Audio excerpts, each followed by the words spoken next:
Hello, this is Marco Volk from www.houseinvestigations.com. This is the residential forensic investigation number 16, when green frogs attack indoors. Green frogs live in shallow freshwater ponds, streams, and brooks. Male frogs call and defend their territories. The distinctive call sounds like a plucked banjo string. Adult frogs range from 2 to 4 inches and mate in spring and summer. Males become sexually mature at 1 year and females become mature in 2 to 3.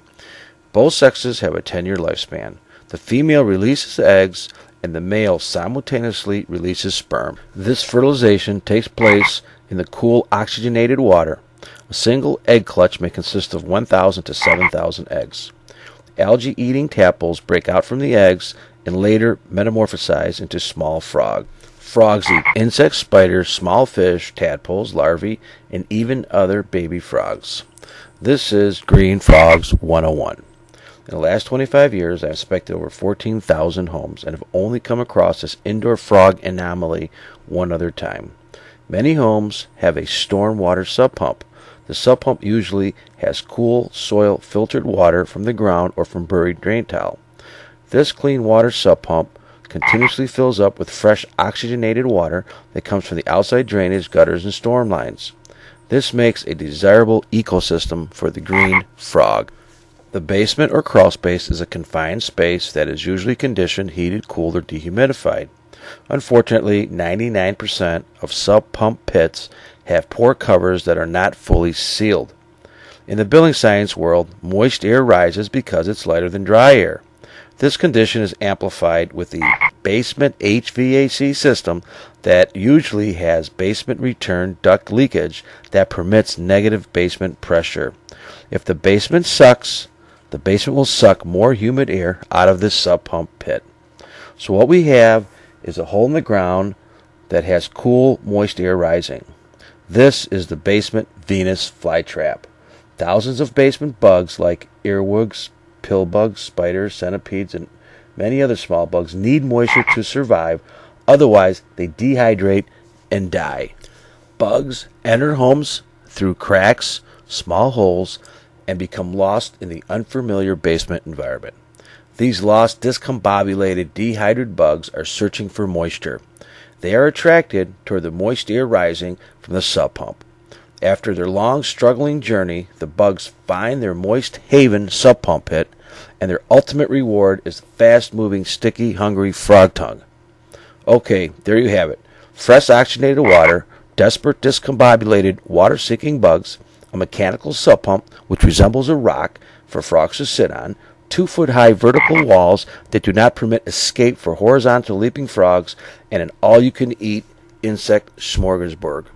In this 3-foot diameter, 4-foot deep wall is where approximately 10 frogs were living.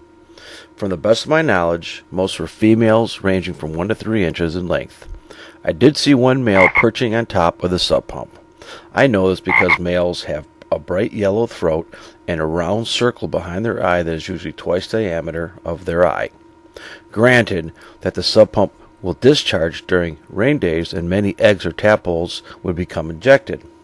The surviving eggs or tadpoles grow and metamorphosize into small frogs. These small frogs survive during the summer, spring, and fall when the basement and crawlspace insect population is plentiful. In the winter months, bug food is not plentiful, and some of the unlucky little frogs become dinner for the larger frogs. This is what we call sump pump frog population control. On the other end of the cycle, 1 or 2 of the grandpa or grandma frogs, who usually become slower, get tangled up in a sub pump impeller and become a mangled, rotting carcass for flies to lay eggs that eventually become carcass-eating larvae. Fly larvae is dessert for frogs. What made this particular basement even more desirable was that the elderly homeowners were your typical eccentric compulsive collectors of boxes, magazines, books, records, wine bottles, and much more. This disorder, coupled with the HVAC negative basement pressure that sucks moisture out of the sub pump, permitted dew points to form on cold basement wall surfaces. Fungal proliferation was the outcome. Mold is bug food. The basement became a breeding ground for insects, and completed the ecosystem for the frog. When I told the homeowners they had frogs, they were amazed. Both were hard of hearing and never heard the frog mealing calls that were coming from the basement. You need to clean your basements and crawl spaces. Do not store cellulose products in basements or crawl spaces. Seal your sump pump pits with covers that are 100% sealed. Seal your HVAC basement return ducts and balance your heating systems.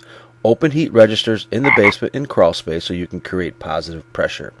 In addition, by all means, run a basement condensing dehumidifier. Okay, some of you are trying to figure out how the first couple of frogs got into the sump pump pit in the first place. It was God. He created an Adam and Eve frog and said, "Don't go near the sump pump impeller ejector or you will die." This is Marco Vogt from www.houseinvestigations.com. Please visit my website for more good house information. Thank you.